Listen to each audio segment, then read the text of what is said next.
La gifle est arrivée si vite, que je n'ai même pas eu le temps de lever la main. Mes lunettes ont volé en éclats, et se sont écrasées contre le sol brillant de la salle, se brisant devant 130 invités, qui sont restés dans un silence de mort. Ma joue me brûlait, mais ce qui m'a fait le plus mal, ce fut de voir mon fils, les yeux rivés au sol. Bérénice, ma belle-fille, venait de me frapper le jour de son mariage, parce que j'avais refusé de lui donner les clés de mon appartement. C'est ce qui arrive quand on est égoïste, m'a-t-elle crié, avec sa robe blanche intacte et le visage rouge de colère. Une femme de votre âge n'a pas besoin de vivre dans un endroit aussi grand. Personne ne s'est approché. Une tante d'Hector a fait le geste de se lever, mais quelqu'un l'a retenue par le bras. Les autres ont détourné le regard, comme si le fait de ne pas regarder rendait moins grave ce qui venait de se passer. Je me suis baissé pour ramasser les morceaux de mes lunettes. Mes mains tremblaient. Hector restait immobile, le regard toujours cloué au sol. De plus, vous n'êtes plus la bienvenue ici, a continué Bérénice, en réajustant son voile, comme si de rien n'était. Hector et moi, nous avons besoin d'intimité, pour commencer notre vie. Votre appartement nous convient parfaitement, en attendant de trouver mieux. Chaque mot était chargé de mépris. Pendant des mois, j'avais supporté ces commentaires, sur mes vêtements simples, ma vieille voiture, mon travail à temps partiel chez un fleuriste, et ma façon de vivre, si tranquille. Mais cette gifle a franchi une limite, que personne n'avait le droit de dépasser. Je me suis relevé, lentement. Les larmes coulaient sur mon visage, mais à l'intérieur, quelque chose s'est glacé. Je n'allais plus expliquer l'évidence. Je n'allais plus exiger le respect, de la part de quelqu'un, qui avait décidé de me voir comme un fardeau. Pendant des années, j'ai vécu dans la discrétion. J'avais des secrets que personne ne connaissait, pas même mon propre fils. En marchant vers la sortie de la salle de réception Los Enino, à Zapopan, les souvenirs des derniers mois, me sont revenus en mémoire. Je me suis souvenu de la première fois, où Bérénice est venue à mon appartement, 2 ans et demi plus tôt. Hector était arrivé, avec ce sourire nerveux, que je lui connaissais depuis l'enfance. Maman, je veux te présenter quelqu'un de très spécial. Et elle était là, Bérénice Paredes. Parfaitement coiffée, vêtue de vêtements chers, les ongles impeccables, et affichant un sourire, qui n'atteignait pas ses yeux. Elle travaillait à son compte, entre le maquillage pour événements et le conseil en images, et elle parlait sans cesse, de ses clientes importantes. Elle a regardé mon salon, mes meubles anciens, et ma cuisine toute simple. Elle n'a rien dit de blessant en face, mais son expression disait tout. C'est très chaleureux, a-t-elle murmuré. Hector n'a pas remarqué son mépris. Moi, si. Ce dîner fut très inconfortable. Bérénice n'a presque pas touché à la nourriture que j'avais préparée. Quand je l'ai interrogée sur sa famille, elle a répondu par de courtes phrases. Avant de partir, en revanche, elle m'avait déjà posé des questions sur ma situation financière. Et comment vous en sortez-vous avec votre retraite, Madame Consuelo? Ça doit être difficile, de vivre avec si peu. Ce que Bérénice ignorait, c'est que moi aussi, je l'observais. Au fil des mois, j'ai commencé à remarquer certains schémas. À chaque fois qu'elle visitait mon appartement, dans le quartier de Colina de San Javier, elle faisait des commentaires sur l'aspect vieillot de l'endroit et sur le danger de vivre seule. Mais ses yeux s'arrêtaient toujours sur ce qui lui importait vraiment, l'emplacement, la vue depuis le balcon et la taille des pièces. Un jour, alors qu'Hector était aux toilettes, je l'ai entendu parler au téléphone, dans ma cuisine. Oui, maman. L'appartement de la mère d'Hector est situé dans un quartier très cher. Si j'arrive à la convaincre de déménager dans plus petit, nous pourrions rester ici, en attendant d'acheter notre propre maison. Elle est tellement naïve, qu'elle va même nous remercier, de l'avoir aidée. Quand elle est revenue dans le salon, j'ai gardé mon calme. Depuis ce jour, chaque rencontre avec Bérénice est devenue une pièce de théâtre. Elle feignait de s'inquiéter pour mon bien-être. Je feignais de ne rien remarquer. D'abord, il y a eu les douces suggestions. Consuelo. J'ai vu de très belles résidences, pour les personnes de votre âge. Tout est inclus, avec des médecins à proximité, et aucune inquiétude. Ensuite, sont venues les pressions directes. Vous ne pouvez pas continuer à vivre seul. Et si vous tombez? Et si des jours passent, sans que personne ne le sache? Chaque argument était conçu, pour que je me sente inutile. Et le pire, ce fut d'entendre Hector répéter exactement la même chose. Maman, Bérénice a raison. Tu devrais peut-être envisager quelque chose de plus facile à gérer. Le fils que j'avais élevé, avec tant d'amour et de sacrifice, commençait à me voir comme un fardeau. Après l'annonce de leur fiançailles, les visites sont devenues beaucoup plus tendues. Bérénice apportait des brochures de résidences privées, pour personnes âgées. Elle les laissait sur ma table, comme si mon départ était déjà une affaire classée. Mais moi aussi, j'ai commencé à agir. Un après-midi, alors qu'ils étaient partis régler les détails du mariage, j'ai appelé Elsa Ochoa, une vieille amie, qui travaillait dans l'immobilier. Elsa, j'ai besoin que tu fasses des recherches pour moi. Il y a un couple qui s'intéresse d'un peu trop près à mon appartement, et je veux savoir à quel point leur situation financière est grave. Elsa avait des contacts, avec des propriétaires et des prestataires. Ce qu'elle a découvert, a suffi pour me glacer le sang. Hector et Bérénice étaient noyés sous les dettes. Le loyer de l'appartement qu'ils louaient, dans le quartier de Providencia, était impayé depuis 3 mois. Les voitures dont ils se vantaient, avaient été achetées à crédit, et ils avaient déjà des retards de paiement. Plusieurs prestataires du mariage, n'avaient pas encore été payés en totalité. Et le mariage, avec sa salle hors de prix, son banquet haut de gamme, son bar ouvert, ses fleurs importées et son groupe de musique en direct, coûtaient environ 950 000 pesos. Les cartes de crédit d'Hector, je les connaissais pour une autre raison. Depuis un certain temps, sans qu'il ne pose trop de questions, c'était moi, qui bouchais les trous. Alors, tout a pris sens. Mon appartement n'était pas un foyer pour eux. C'était une porte de sortie financière.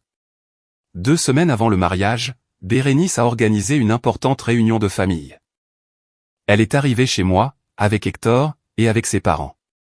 C'était une véritable embuscade. Consuelo, nous voulons vous parler de votre avenir. Ainsi a commencé la mère de Bérénice, une femme hautaine, qui me regardait comme si je n'étais qu'une simple formalité administrative à régler. À votre âge, vivre seul dans un endroit aussi grand, n'est pas seulement inutile, c'est aussi dangereux, a ajouté le père de Bérénice, en inspectant mon salon, avec les yeux d'un évaluateur immobilier. Hector était assis à côté d'eux. Silencieux, hochant la tête de temps en temps. Maman, a-t-il fini par dire, avec une voix que je ne lui reconnaissais pas, Bérénice et moi, nous pensons qu'il serait préférable pour tout le monde, que tu déménages dans un endroit, plus approprié pour ton âge. Approprié pour mon âge, ai-je répété. Et qui décide de cela? Toi. La mère de Bérénice a échangé un regard avec son mari. Consuelo. Vous devez aussi penser, à ce qui est le mieux, pour Hector et Bérénice. Le mieux pour eux, ai-je demandé. Je suppose que mon appartement serait parfait, pour qu'ils commencent leur vie de jeunes mariés. N'est-ce pas? Le silence gênant qui a suivi, m'a servi de réponse. C'est alors que le père de Bérénice, a sorti un dossier. Nous avons fait les calculs. Une résidence privée de bon standing, vous coûterait environ 45 000 pesos par mois. Si vous vendez votre appartement, vous auriez de quoi la payer pendant de nombreuses années. Et il resterait encore assez, pour aider Hector et Bérénice, avec leurs premières dépenses. Elle était là, la vérité. Ce n'était ni ma santé, ni ma sécurité. C'était l'argent. Et si je refuse, ai-je demandé. Hector a baissé les yeux. Maman, nous espérons qu'il ne sera pas nécessaire, d'en arriver à d'autres mesures. Mais si tu commences à prendre des décisions déraisonnables, peut-être que quelqu'un devra vérifier, si tu as besoin d'aide pour gérer tes affaires. Il n'a pas fini sa phrase. Ce n'était pas la peine. Il voulait me faire passer pour une incapable, inapte à gérer ma propre vie. Cette nuit-là, quand ils sont partis après mon refus, j'ai pleuré, pour la première fois depuis des années. Pas par peur. J'ai pleuré, parce que j'ai compris, que la famille que je croyais avoir, n'existait plus. J'ai appelé Sergio Aranda, mon conseiller financier et juridique, le seul homme en qui j'avais eu une totale confiance, depuis la mort de mon mari, Rogelio. Sergio, j'ai besoin que tu prépares des documents. Il est possible que je doive bientôt révéler des informations, que j'ai gardées secrètes, pendant des années. Sa voix est devenue très sérieuse. Madame Consuelo, en êtes-vous sûre? Une fois que tout cela sera dévoilé, il n'y aura plus de retour en arrière possible. J'en suis sûr. Et maintenant, dans le parking de la salle de réception, la joue encore brûlante, je savais que ce moment était enfin arrivé. J'ai sorti mon téléphone de mon sac noir usé par le temps. Je le portais depuis des années, car je ne me suis jamais soucié des apparences. J'ai composé le numéro de Sergio. Sergio, c'est Consuelo. J'ai besoin que tu viennes à la salle Los Eninos, tout de suite. Apporte les documents dont on a parlé. Il est temps qu'ils connaissent la vérité. Êtes-vous absolument sûr? J'ai regardé vers l'entrée. De là, j'ai pu voir Bérénice, riant aux éclats avec ses amis. Hector était à ses côtés, avec un faible sourire, sans le moindre signe de remords. Plus sûr que jamais. 30 minutes, Sergio. Pas plus. J'ai raccroché, et je me suis dirigé vers ma voiture. Ce soir-là, ils allaient cesser de me voir, comme une pauvre veuve facile à bousculer. En attendant, j'ai appelé don Eusebio Riva, mon voisin. Il avait 70 ans, et avait été comme un frère pour moi, depuis la mort de Rogelio. Il possédait un double de mes clés, en cas d'urgence. Don Eusebio, c'est Consuelo. J'ai besoin de vous demander une faveur. Pouvez-vous entrer dans mon appartement, et m'apporter le dossier marron, qui se trouve dans le deuxième tiroir de mon bureau? C'est urgent. Il n'a posé aucune question. Il savait reconnaître, quand la situation était sérieuse. Une semaine auparavant, il m'avait averti, que Bérénice était arrivée à l'immeuble, accompagnée d'un homme, qui ressemblait à un expert immobilier. Consuelo, cette fille a amené un monsieur avec une mallette. Il regardait ton appartement de l'extérieur, en prenant des notes. Quand ils m'ont vu, ils sont partis très vite. Je n'aime pas du tout ce qui se trame. La nuit était déjà bien avancée, et la circulation, dans cette partie de Zapopan, était devenue plus fluide. Malgré cela, don Eusebio est arrivé tout essoufflé, environ 20 minutes plus tard, avec le dossier glissé dans une enveloppe fermée. Consuelo, que s'est-il passé? Vous avez l'air très bouleversé. Je lui ai raconté, en quelques mots, ce qui venait de se produire. Son visage s'est durci. Cette femme est une profiteuse, don Eusebio. Dans quelques minutes, Sergio va arriver. Si vous le voyez, dites-lui que je suis là. Et je veux que vous sachiez une chose. Vous avez toujours été, comme une famille pour moi. Ses yeux se sont embués. Vous aussi, pour moi. Faites ce que vous avez à faire. Quand il est parti, j'ai ouvert l'enveloppe. S'y trouvaient les copies des documents, que ma famille n'avait jamais vus.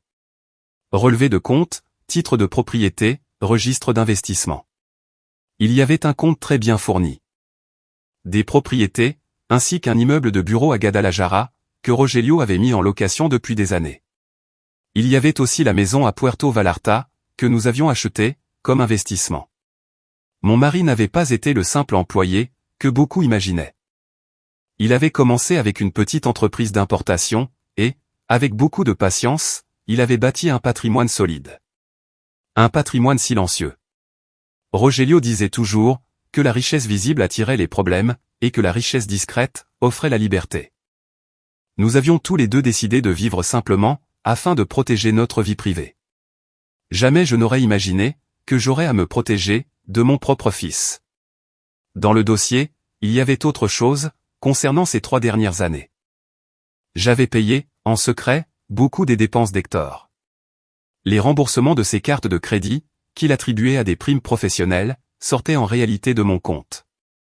La réduction de loyer, qu'il croyait avoir négociée, c'était mon argent. Une partie du financement du mariage dépendait aussi de moi. 80 000 pesos par mois. Pendant 3 ans, alors que Bérénice m'humiliait, me traitant comme un fardeau, j'étais la seule raison pour laquelle il tenait encore debout. Les phares d'une voiture ont illuminé le parking. C'était Sergio. Madame Consuelo, a-t-il dit, une mallette sous le bras. J'ai apporté tout ce que vous m'avez demandé. Je l'avais préparé depuis notre dernier appel, mais je dois vous le demander, encore une fois. En êtes-vous sûr? J'ai regardé en direction de la salle. Oui. Sergio a ouvert son dossier. Voici les instructions, pour annuler les virements programmés en faveur d'Hector. Il y a aussi la notification, pour informer le propriétaire de leur appartement, que vous ne couvrirez plus aucune dette, et que vous ne servirez plus de garant. Pour les futurs renouvellements de bail. Comme ils ont déjà 3 mois de retard, cela va les mettre, dans une situation très difficile. Signez ici. Et pour le mariage. Vous pouvez retirer l'autorisation de couvrir le solde restant, ainsi que tout frais supplémentaire qui n'aurait pas encore été réglé. Ce qui a déjà été payé ne peut être récupéré, mais à partir de cet instant, la dette reste au nom de ceux qui ont signé les contrats. J'ai signé également. Sergio. Ce n'est pas de la vengeance. Je les ai protégés de leurs propres conséquences, pendant beaucoup trop longtemps. Je le comprends, Madame Consuelo. Nous sommes entrés ensemble dans la salle. La musique a baissé de volume, jusqu'à s'éteindre complètement. 130 pères Dieu se sont tournés vers nous. Certains ont reconnu Sergio. À Guadalajara, il gérait les affaires financières de plusieurs familles très connues. Sa présence n'est pas passée inaperçue. Bérénice fut la première à réagir. « Qu'est-ce que vous faites encore ici, Consuelo » a-t-elle crié depuis la piste de danse. « Ça ne vous a pas suffi, de faire un scandale une première fois ?» Sergio n'a pas élevé la voix. Il s'est approché d'Hector et de Bérénice, mais la salle était si silencieuse, que tout le monde a pu entendre. « J'ai besoin de vous parler. C'est urgent. » Hector s'est approché, le visage livide. « Maman, qu'est-ce qui se passe? Qui est ce monsieur? » Hector, je te présente Sergio Aranda, mon conseiller financier et juridique. Il vient mettre de l'ordre dans certaines choses, que vous pensiez pouvoir continuer à utiliser, sans me demander mon avis. Sergio a sorti la première feuille. Monsieur Hector Maldonado, votre mère a donné des instructions, pour suspendre les virements mensuels, qui couvraient une partie de vos dépenses personnelles.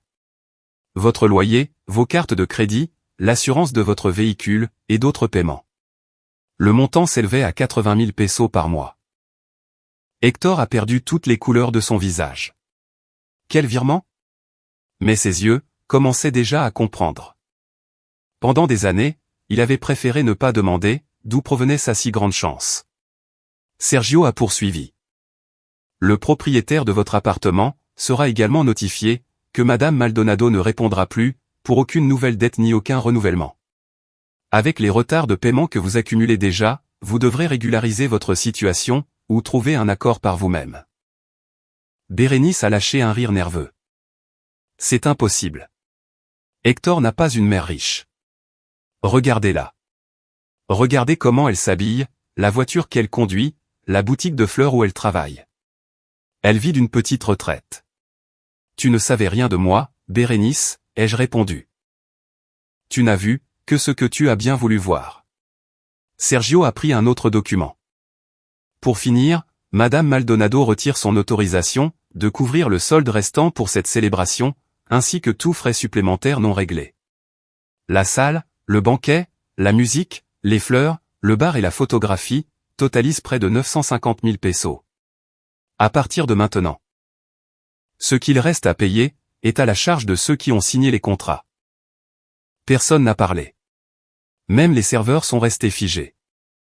Quelques invités ont jeté un coup d'œil vers la sortie. J'ai entendu une tante d'Hector murmurer à voix basse « On ne fait pas ça » à sa propre mère.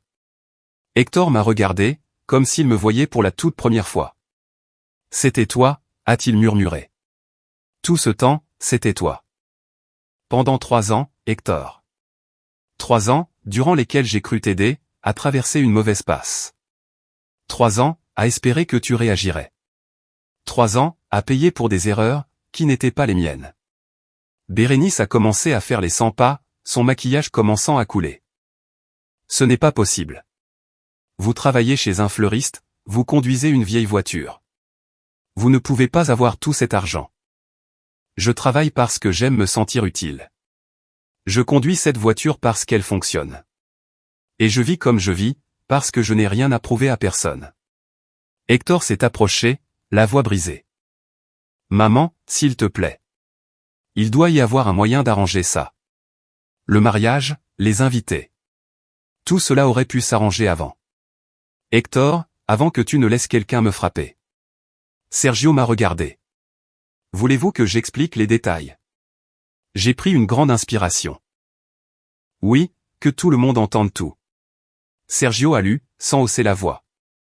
En l'espace de 36 mois, Madame Consuelo Maldonado a couvert des paiements et des virements, pour un montant d'environ 880 000 pesos, afin de soutenir les dépenses d'Héctor Maldonado, et de manière indirecte, de sa femme aujourd'hui. Cela inclut le loyer, les cartes de crédit, les assurances, les mensualités, et divers autres engagements. Un murmure a parcouru la salle. De plus, Madame Maldonado avait autorisé à couvrir une partie du solde restant pour cette célébration. Cette autorisation est officiellement retirée, suite aux événements survenus ce soir. Bérénice s'est mise à pleurer, mais elle n'avait pas l'air repentante. Elle avait l'air désespérée. C'est un mensonge. Personne, avec autant d'argent, ne vit de cette façon. Moi, je vivais tranquille, ai-je répondu. Vous avez confondu cela, avec la permission de me marcher dessus. Héctor a fait un autre pas en avant. Maman, tu ne peux pas me détruire la vie comme ça. C'est moi, qui te détruis la vie, ai-je demandé. Est-ce moi, qui ai amené ma famille, pour te faire pression afin de vendre ta maison? Est-ce moi, qui ai permis à ma femme de te frapper devant tout le monde? Est-ce moi, qui ai essayé de te faire passer pour inapte, pour m'emparer de tes biens? Héctor a regardé mes lunettes cassées, posées sur une table. Pour la première fois, il a semblé comprendre qu'il ne s'agissait pas d'une simple dispute pour de l'argent. Nous ne savions pas. Nous pensions que tu avais besoin d'aide. Non. Vous pensiez que je vous gênais. Sergio a sorti une autre feuille. Je dois également vous informer, Monsieur Maldonado, que votre mère a entamé les démarches pour modifier son testament. Les biens qui vous étaient auparavant destinés seront redirigés vers une fondation dédiée à la protection des personnes âgées contre les abus familiaux et financiers. Bérénice a vacillé. Vous ne pouvez pas faire ça. Héctor est votre fils unique. Nous sommes votre famille. La famille, ce n'est pas un mot qu'on utilise pour voler la maison d'une femme âgée, ai-je répondu. La famille, ce n'est pas regarder le sol pendant qu'on frappe ta mère. La famille, ce n'est pas planifier comment dépouiller quelqu'un pour ensuite appeler ça de l'inquiétude. Le père de Bérénice s'est approché, avec un sourire crispé. Madame Consuelo, nous sommes tous très bouleversés. Peut-être pourrions-nous parler de cela en privé, n'est-ce pas? Vous avez choisi de le faire en public. Ma réponse sera, elle aussi, publique. Sergio a refermé son dossier. Madame Consuelo, les instructions sont signées. Les notifications officielles seront envoyées demain. À cet instant, le gérant de la salle est apparu. C'était Monsieur Méné, avec plusieurs feuilles à la main. Il avait l'air très sérieux, n'ayant aucune envie de participer au drame de qui que ce soit. Monsieur Maldonado, Madame Bérénice. J'ai été informé que l'autorisation de Madame Consuelo, pour couvrir les frais restants et les extras, a été retirée. J'ai besoin de savoir, comment vous allez régler ce qu'il reste à payer. Héctor s'est tourné vers lui. Il doit y avoir un malentendu. Ma mère ne peut pas faire ça. Nous sommes une famille. Le gérant a gardé un ton parfaitement professionnel. Jeune homme, le contrat est à vos deux noms. Si madame retire son soutien pour ce qui reste dû, le solde est à la charge de ceux qui ont signé. J'ai besoin d'un moyen de paiement, ou bien je devrais suspendre les services additionnels. Bérénice a hurlé. C'est notre mariage. Vous ne pouvez pas nous gâcher cette journée pour de l'argent. Madame, a répondu Méné, je ne gâche rien du tout. Je ne fais que suivre le contrat. La musique n'a jamais repris. Quelques invités ont commencé à partir, discrètement. Héctor s'est approché de moi, les larmes aux yeux. Maman, s'il te plaît. Je sais que c'était mal. Je sais que nous t'avons blessé. Mais il y a des gens ici. Il y a des photos, il y a des souvenirs. Ne nous rends pas ridicules. Ce n'était pas une simple dispute, Héctor. C'était une trahison. Et ce n'est pas moi, qui vous rend ridicule. Vous l'avez fait tout seul, quand vous avez choisi l'avidité, au détriment du respect.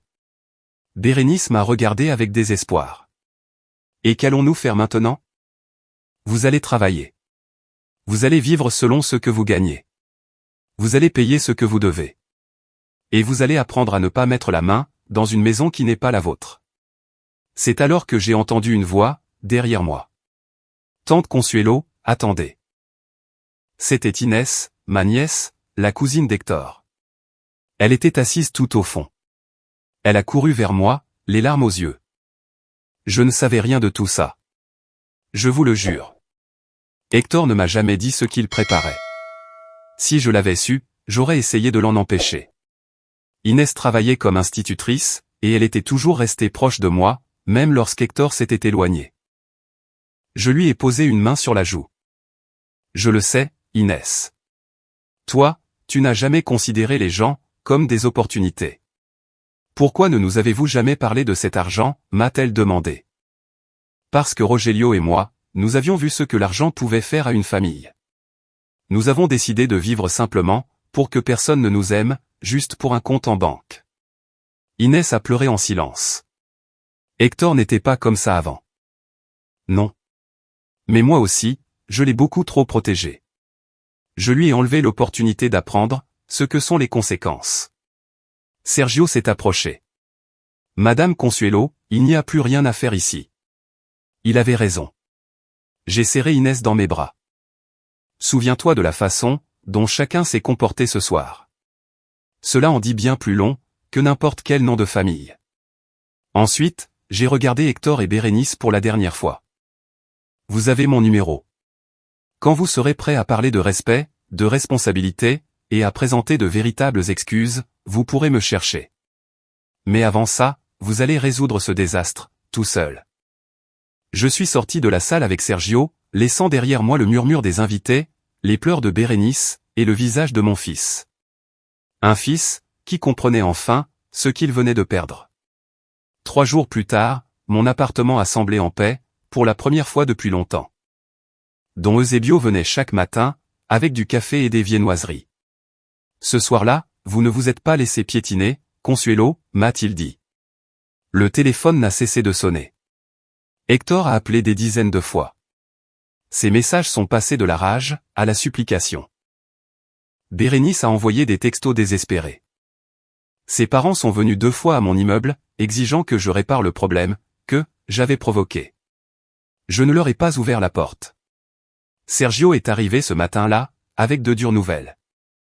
Madame Consuelo. Hector et Bérénice n'ont pas pu régulariser pour l'appartement, ni présenter une autre garantie.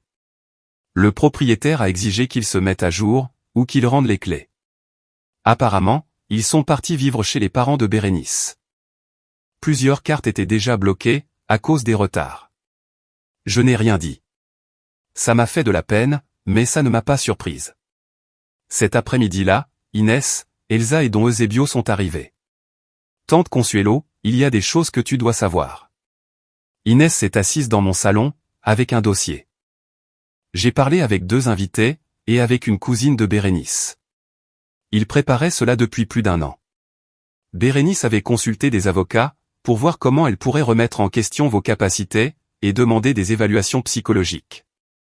Elsa a ajouté, ils ont aussi posé des questions sur les procurations, et sur la gestion de patrimoine. Je n'ai pas de documents privés, mais j'ai pu confirmer que Bérénice avait parlé avec des voisins. Elle leur disait que vous aviez des comportements bizarres, et qu'ils devaient la prévenir. S'ils vous voyaient confuse. J'ai ressenti un grand froid, dans le creux de l'estomac. Don Eusebio est intervenu. Après que vous soyez sorti de la salle, j'ai entendu Bérénice parler au téléphone. Elle a dit que la vieille avait tout gâché, mais qu'ils avaient encore un plan B, un plan B. Ça ne leur avait pas suffi de m'humilier. Maintenant, ils voulaient utiliser ma réaction, comme preuve que je n'allais pas bien dans ma tête. Sergio est arrivé peu après, et a confirmé ce que nous redoutions. Madame Consuelo, Hector a déjà contacté un avocat. Ils essaient de monter un dossier, pour qu'un juge ordonne des évaluations, et vérifie si vous avez besoin d'aide pour gérer votre patrimoine. Ils se basent sur ce qu'ils appellent des décisions impulsives et une conduite émotionnelle instable, lors du mariage. Ils veulent rassembler des témoignages d'invités. Inès a serré ma main. Beaucoup ne comprennent pas ce qui s'est passé. Ils n'ont vu que la fin. Don Eusebio a sorti son téléphone. Pas tout le monde. Quelqu'un a filmé, depuis le moment où Bérénice a crié, avant même de vous gifler. La vidéo circule déjà. J'ai regardé l'écran. Des milliers de vues. Des commentaires de personnes, qui reconnaissaient l'abus et l'humiliation. Beaucoup étaient en train de voir, ce qui s'était véritablement passé. Sergio a hoché la tête. Cela nous aide. S'ils veulent porter l'affaire devant un juge, nous présenterons l'histoire dans son intégralité. Je me suis levé, et je suis allé à mon bureau. J'ai sorti un dossier. J'ai déjà des photos de ma joue, après le coup. J'ai des messages, les dates de leur visite, et des notes sur la réunion où ils m'ont fait pression. Si Hector et Bérénice veulent se battre, ils vont connaître ma version complète. Personne n'a parlé. Et je vais raconter mon histoire publiquement, ai-je ajouté. Pas pour me venger. Mais pour que d'autres personnes âgées sachent qu'elles n'ont pas à rester silencieuses. 6 mois plus tard, j'étais assise dans un studio de télévision à Guadalajara, attendant une interview, qui serait diffusée au niveau national. L'émission s'appelait « Histoire de vie ». Ils m'ont contacté, après que les vidéos du mariage eurent dépassé les 2 millions de vues. La tentative d'Hector et Bérénice de me faire passer pour inapte a échoué. Surtout quand nous avons présenté les preuves de la pression exercée, les messages, et leurs consultations juridiques préalables. À la fin, il y a eu un accord pour qu'ils couvrent une partie de mes frais juridiques. Je ne sais pas s'ils ont perdu leur travail à cause du scandale, à cause de leurs dettes, ou bien les deux. Mais leur chute a été extrêmement rapide. Hector a quitté l'entreprise où il travaillait. Bérénice a perdu ses clientes, et ils ont fini par accepter des emplois temporaires. Mais le pire, ce fut le silence d'Hector. Il n'a pas appelé pour demander pardon. Il n'a pas écrit de lettre. Il n'a absolument rien reconnu. Bérénice, elle, m'a cherché plusieurs fois. Ses messages sont passés des menaces aux supplications. Le dernier disait, « Consuelo. Nous avons commis des erreurs, mais nous sommes une famille. Hector est malade de stress, et je suis enceinte. Vous ne pouvez pas permettre que votre petit-fils grandisse dans la pauvreté. » À ce moment-là, elle était déjà enceinte de plusieurs mois. La nouvelle m'a transpercé. J'allais être grand-mère. Mais j'avais aussi appris une leçon. On ne peut pas sauver quelqu'un qui ne vous cherche que lorsqu'il a besoin d'argent. La lumière rouge de la caméra s'est allumée. Bonsoir, a dit Catalina, la présentatrice. Aujourd'hui, nous sommes avec Consuelo Maldonado. Une femme dont l'histoire a mis sur la table la question des abus familiaux, de l'argent, et du traitement réservé aux personnes âgées. Madame Consuelo, quand avez-vous commencé à remarquer que quelque chose n'allait pas? J'ai respiré lentement. Par de petits commentaires. D'abord sur mon âge, puis sur mes vêtements, ma voiture, ma maison. Ensuite, sont venues les suggestions disant que je ne pouvais plus vivre seul. L'abus familial ne commence pas toujours par des cris. Parfois, il commence simplement. Quand quelqu'un vous répète sans cesse que vous ne pouvez plus décider par vous-même. Sergio a ajouté, c'est un schéma très courant. La pression se déguise en inquiétude. D'abord, ils érodent la confiance, et ensuite, ils tentent de contrôler les biens, les comptes bancaires ou les décisions. Et quand avez-vous décidé de révéler la vérité, a demandé Catalina. Quand Bérénice m'a frappé, en plein mariage, pour ne pas lui avoir donné les clés de mon appartement. À ce moment-là, j'ai compris que je ne protégeais plus mon fils. J'étais en train de me laisser maltraiter. L'interview a duré moins d'1 heure. J'ai parlé de la vie simple que Rogelio et moi avions choisie. De l'aide secrète, et de la tentative de me faire passer pour inapte. Presque à la fin, Catalina a demandé, si votre fils regarde cette émission, que lui diriez-vous? J'ai regardé droit dans la caméra. Hector, je t'aime encore. Je t'aimerai toujours, parce que tu es mon fils. Mais je n'ouvrirai pas la porte, pour que tu viennes encore me demander de l'argent. Pour que tu blâmes les autres, ou que tu utilises ton fils pour me faire du chantage. Si un jour, tu veux me parler comme un homme responsable, sans chercher d'excuses, et avec de véritables excuses, alors, je serai là. J'ai fait une pause. Et à tous ceux qui vivent une situation similaire. N'attendez pas qu'on vous casse vos lunettes lors d'un mariage, pour demander de l'aide. Parlez. Gardez des preuves. Cherchez des conseils. Personne n'a le droit de vous enlever votre maison, votre argent, ni votre paix, au nom de la famille. Quand ils ont éteint les caméras, Catalina m'a prise dans ses bras. Beaucoup de gens avaient besoin d'entendre cela. Ce soir-là, je suis rentré à mon appartement avec Don Eusebio, Inès et Elsa. Pour la première fois depuis très longtemps, je me sentais chez moi. Pas parce que j'avais gagné une dispute, mais parce que j'avais arrêté de vivre dans la peur. 2 années ont passé depuis cette nuit-là. Aujourd'hui, j'écris ces lignes, assise sur le même balcon où je prenais soin de mes plantes, pendant que j'essayais de comprendre pourquoi mon fils me regardait avec tant d'agacement. Mes matinées commencent par des appels de la Fondation Consuelo Maldonado pour la protection des personnes âgées. Oui, j'ai décidé de lui donner mon nom. Pendant des années, je me suis caché pour que l'argent ne détruise pas ma famille. Maintenant, je l'utilise pour aider les autres. La Fondation a orienté plus de 400 personnes âgées et en a accompagné un grand nombre de prêts. Certaines ont récupéré leur compte bancaire. D'autres ont protégé leur maison. D'autres, tout simplement, ont trouvé quelqu'un qui les croyait. Sergio gère la partie financière et juridique. Don Eusebio donne des conférences pour apprendre à détecter la manipulation familiale. Inès travaille en tant que directrice éducative. Mais pas tout le monde. Hector m'a appelé 3 fois au cours de ces 2 années. La première fois, lorsque ses anciens collègues ont vu l'interview.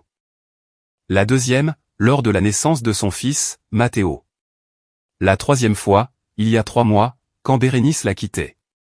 Elle est partie avec le bébé, et la moitié du peu d'affaires qu'il possédait. Lors d'aucun de ses appels, il n'a demandé vraiment pardon. Il a toujours commencé avec les mêmes sujets, l'argent, le stress, les dettes. La vie injuste. La dernière conversation a duré moins de 5 minutes. Maman, ta fierté est plus importante que ton propre petit-fils, m'a-t-il dit. J'ai fermé les yeux. Ça m'a fait mal, d'une manière que seule la méchanceté d'un fils peut faire mal. Je ne vais pas perdre ma dignité pour acheter une place près de mon petit-fils, Hector. J'espère qu'un jour, tu comprendras cela. Ce fut la première fois que je lui raccrochai au nez. Je suis resté à pleurer pendant un moment. Mais je ne l'ai pas rappelé. Matteo a 14 mois, et il ne me connaît pas. Bérénice a emporté les quelques photos que j'avais de lui. Malgré tout, je lui ai ouvert un fonds de placement pour ses études, géré par Sergio, qui sera disponible à ses 18 ans. Je ne sais pas si un jour il voudra me connaître. J'espère que oui. Mais je ne vais pas acheter cette place dans sa vie, avec de l'argent donné à ses parents. Ma santé s'est améliorée bien plus que je ne l'espérais. Ces dernières années, avec Hector et Bérénice, j'avais souffert d'insomnie, de maux de tête, et d'une anxiété qui ne me quittait jamais. Le docteur Hernandez m'a dit, lors de mon dernier examen, Consuelo. Votre corps réagit très bien, à une vie avec beaucoup moins de tension. Vous dormez mieux. Votre tension artérielle est bonne.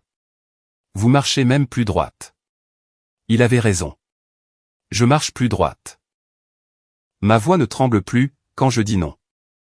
Le fleuriste où je travaillais a fermé, mais j'ai trouvé la paix dans le jardin partagé de l'immeuble. J'apprends aux autres voisins à cultiver des herbes aromatiques et des plantes médicinales. J'aime plonger mes mains dans la terre. La chambre qui appartenait autrefois à Hector est devenue mon bureau. Sur les murs, j'ai affiché des lettres de personnes que la Fondation a accompagnées, ainsi qu'une photo de Rogelio. L'une de ces lettres vient de Margarita, 74 ans. Son fils a vendu sa voiture sans permission, pour payer des dettes de jeu. Nous l'avons aidé à récupérer son argent, et à poser des limites. Elle m'a écrit, Consuelo. Je pensais que me défendre ferait de moi une mauvaise mère. Vous m'avez appris que non. À chaque fois que je lis cette phrase, je me souviens pourquoi cela en valait la peine. Mon histoire n'a pas eu la fin heureuse que certains espèrent. Il n'y a pas eu de grande réconciliation familiale. Je n'ai pas récupéré le fils dont je me souvenais. Je ne connais toujours pas mon petit-fils. Mais j'ai récupéré quelque chose que j'avais perdu petit à petit. La tranquillité de vivre, sans avoir à demander la permission d'exister, dans ma propre maison. Si je pouvais parler à la Consuelo, qui est entrée dans la salle Los Enino, avec la joue brûlante et les lunettes cassées, je lui dirais une chose très simple. Tu vas beaucoup pleurer au début. Mais un jour, tu recommenceras à dormir tranquillement. Quand les gens me demandent si je regrette ce que j'ai fait cette nuit-là, ma réponse ne change jamais. Je ne regrette absolument pas d'être parti.